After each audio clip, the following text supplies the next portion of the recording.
Здравейте на всички! Днес предстои най-важният момент за това прекрасно малко създание пред нас, а именно да приеме таинството кръщение. Това е първото условие за влизане в Царство Небесно. От този момент насетне тя ще бъде съединена не с кой да е, а с нашия Господ Исус Христос.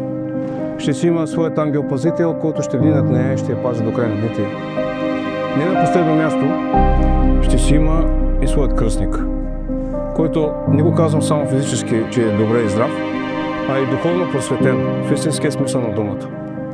Така че в неговите ръце тя вече ще има един духовен баща, на който ще може да разчита винаги по всяко време за всичко. Да пожелавам на добър час Магдалена и да извършим самото таинство сега над нея.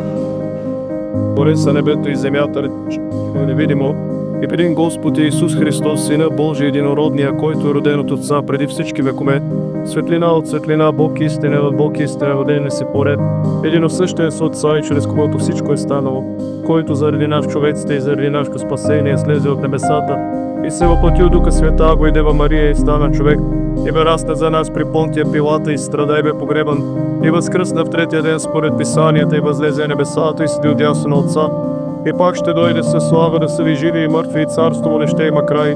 И в Духа Света го Господа животворящия, който от Отца изхожда, комуто се покланяме и го славим наравно с Отца и Сина, и който е говорил чрез пророците, вера свята Вселенска апостолска църква, изповядване на кръщение за опрощаване на греховете, чакам възкресение на мъртвите и живот в бъдещия век. Амин.